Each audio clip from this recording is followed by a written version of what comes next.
Namaste ji.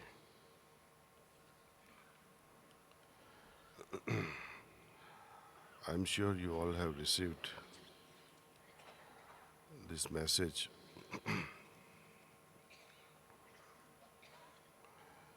on this very happy occasion of 146th birth anniversary of Pujya Lalaji Maharaj. I humbly bow before you all and pray to Almighty that may this occasion remain vibrating all through our life, and may this great personality, Lalaji Maharaj, be remembered in this universe for all the eternity. I have put down some thoughts on this paradox of understanding observer versus witness. And this thinking developed over many, many years while reading Gita. Because Gita, he highly praises this role of a witness. When we become the witness, what happens to it? According to Lord Krishna, the ultimate absolute witness is always God. And when we also remain a witness in our smaller capacities, we can easily resonate with the ultimate, and thus the purpose of life is served. So here, I have tried to mention what can complicate this resonance as a witness and what can accelerate this process of witnessing. It's very simple. Arrogance and pride takes us away from this witnessing,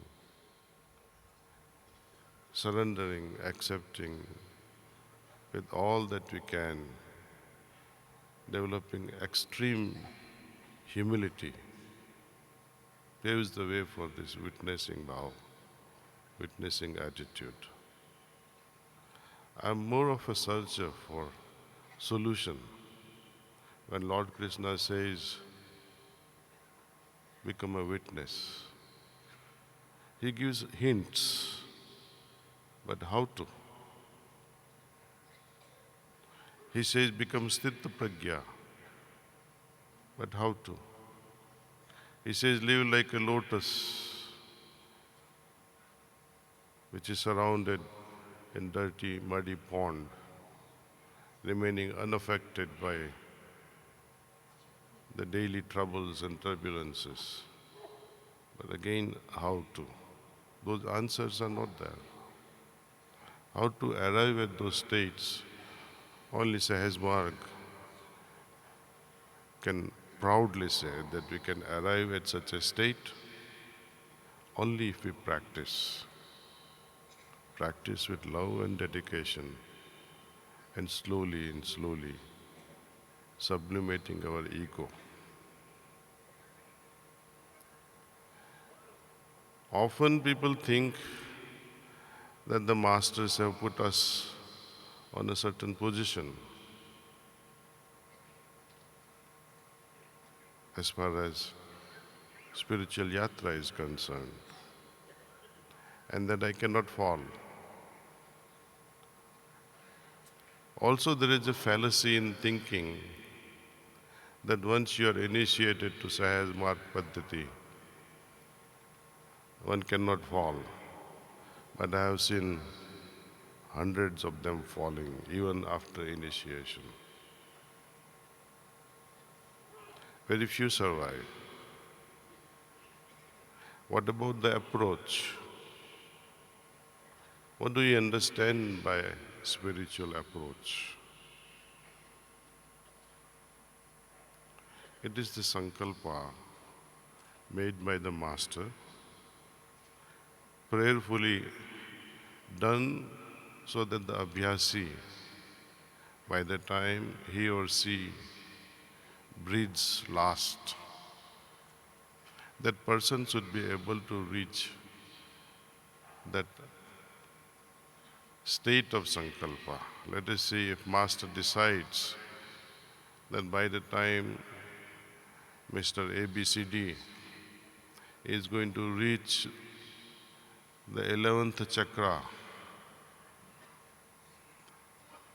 if he continues on his or her trajectory when that approach sankalpa was made, he will surely reach the 11th point by the time last breath is taken.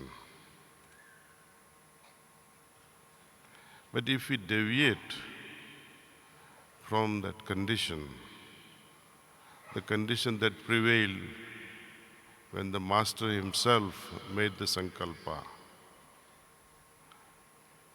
then it is not possible.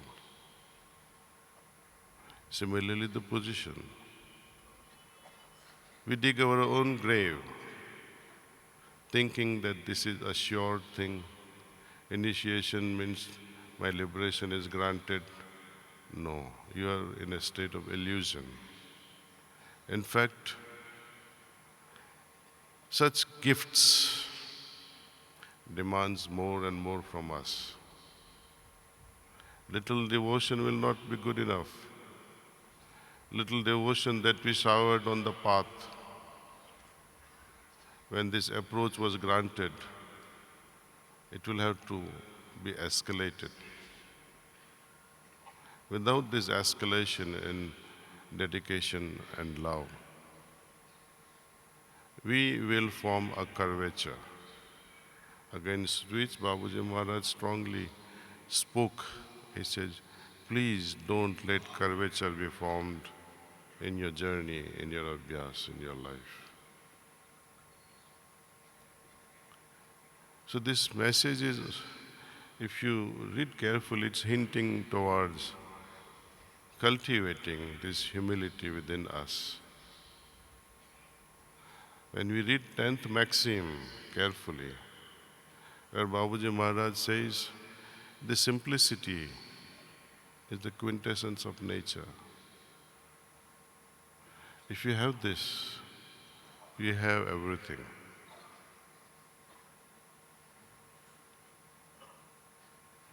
So I'll try and read this out to you now. When I was there, thou were not. Now thou art there, I am not. The love lane is very narrow, and I cannot contain the two. This is by Kabir. He is talking of this triangle: lover, beloved, and love. Observer, observed. Witness, witnessing phenomena. The water drop and the ocean, and the final merger. What happens between these trinities of love, beloved, and love? In reality, all are lost. Lover is lost, beloved is lost. What remains is pure and simple love. Beloved is not boasting that I have a great lover. Lover is also not boasting, I have such a beautiful beloved. No, nothing is talked about. Everything becomes silent. Dear friends, evolution in the spiritual field is a simple question of being versus non-being. The distinction between the two is very clear, but there is a vast spectrum in between. It is both joy and duty to move toward the subtler side of the spectrum, which is non being, becoming less and less, and culminating in an ever depending state of utmost humility. This would be the only trajectory in our lives. Let us explore the beauty and paramount significance that humility has in our life. While exploring this quality, let us also be aware of its opposite, which is arrogance, so that we may avoid it at any cost. In the state of God realization, who realizes God? The true state only emerges when nobody remains. When there is nobody to observe, to experience, or to realize God, we say there is God realization. That is the sacred conundrum. To those bound by ego and filled with inner complexities, God appears remote. The nature of such a consciousness will obscure divinity to various extents. A grosser effect will always supersede the subtler one. And is there anything subtler than God? Imagine in a room filled with the stink of garbage, can you enjoy the sweet fragrance of a jasmine flower? Rather, the flower's subtle scent will be overpowered and become imperceptible. Similarly, our grosser states veil the divine fragrance, and we fail to become cognizant. And so, perfect observation requires that the observer be subtler than the observed object. Otherwise, the observer tends to obscure the object under observation. That is why Heisenberg's uncertainty principle baffles the scientific world, since what is being deployed to measure the speed or the position of an electron is not as subtle as the electron. The observer must be subtler than the observed.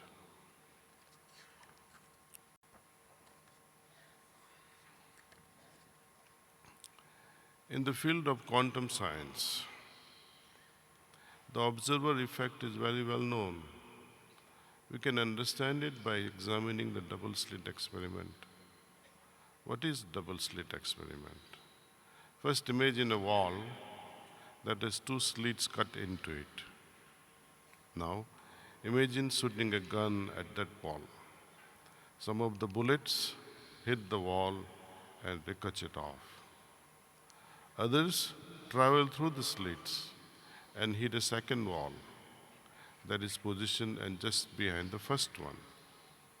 If you observe the second wall, at every place where the bullet has struck, you will see two stripes of holes, just like the two slits in the first wall. Now, instead of shooting bullets through the slits, imagine shining light at the wall with the two slits. Observing the back wall, you might expect to see two beams of light. But while bullets behave like particles, light behaves like a wave, as a wave. When the wave of light passes through the two slits, it splits into two new waves, just as water would. Those two waves now spread out and interfere with each other. This creates a pattern on the back wall, which is known as the interference pattern.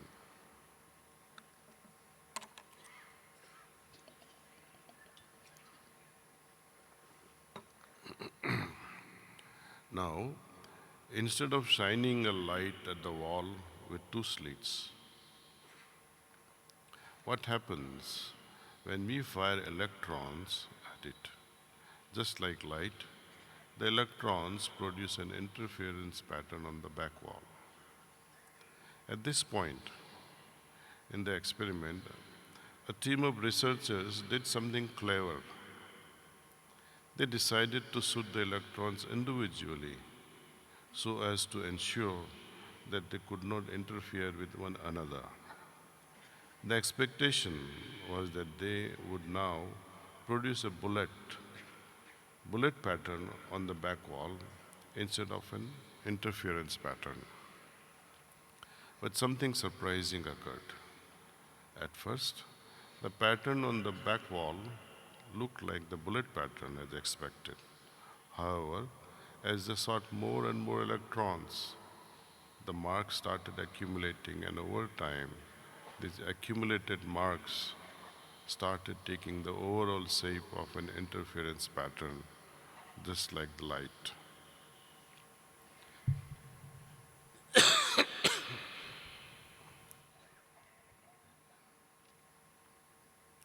Now, the researchers were baffled. If you are only working with one electron at a time, how can there be interference? Could it be that single electron is splitting itself, passing through both slits at once and interfering with each other? The researchers did not know, so they decided to observe each electron as it passed through the slits. They set up a monitor that would alert them whenever an electron passed. Then they would know if it passed through one slit at one time or both at once. What happened? The electrons immediately stopped behaving as a wave and started behaving as particles, producing a bullet pattern. Why did this happen? Could the very presence of an observer somehow affect the outcome of an experiment? No, it was not the mere presence of an observer that altered the experiment. An observer is never a mere presence. Observation is an act. And so, an observer is one who acts, interferes, and changes things. That is the effect of observation. In this case, the researchers influence the electrons' behavior by attempting to observe them. How can you observe something as small as electron? If you were to shine light on an electron, the light photons would act like cannonballs, knocking the electrons from their trajectory and altering their behavior. That is exactly what happened. To observe the electrons in action, the researchers had to shoot particles at them, thus changing their behavior. By introducing a grosser particle into a subtle waveform, the researchers collapsed the wave function or the waveform they intended to study. The observers interfered with the observed object, thereby changing the results of the experiment and creating a grosser effect. The observer effect is universally applicable.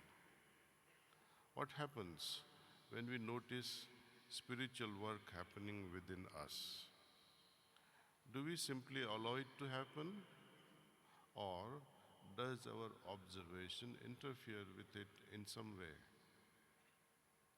A judgmental attitude based upon likes and dislikes causes us to react to subtler state that is being created within us. Here, the Master is infusing us with a state of refined subtlety, but our grosser reaction to that work is creating another state alongside. What is the result? It is a mixed state, which is subtler in many ways, but which is still gross in other sense. When we become judgmental, oh, I received a sitting from a senior preceptor. How can I take a sitting from this 20-year-old girl? Now, you're not only observing, you're crucifying your own self in the whole process. How can you have a spiritual benefit with such an attitude? A materialistic consciousness will also seek to convert subtler experiences into denser ones, just as the grosser particle changes behavior, the wave behavior, into particle behavior. Someone who is so attached to the physical master, according to Lalaji Sahab, such a person is a Guru Pashu.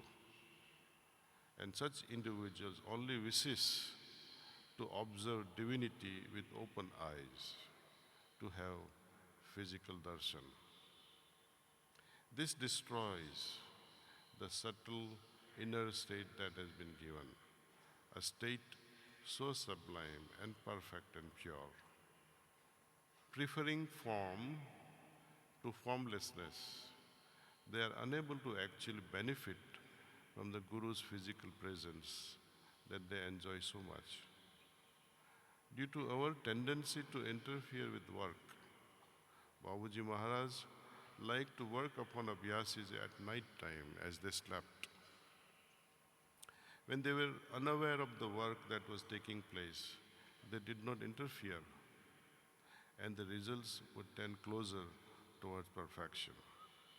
In such cases, though an abhyasi would also miss out in a way on the taste of actual work, but Babuji had no choice. If such modifications can happen within one person's mind, imagine what can happen when a second observer is brought into equation. When we receive a sitting from a trainer, for example, there are now two observers at play instead of one, and the possibility of interference increases. However, whether we are receiving a sitting or giving, or we simply notice some spiritual work happening during the course of our day, if we open our hearts and surrender, at that moment, in all humility and gratitude, without judging or thinking of likes and dislikes, his work will always prevail. Then we move from state of an involved observer to that of a witness. How to make this happen? How do we transit from being a mere observer to a witness? I'll stop at this and continue in the evening. Thank you.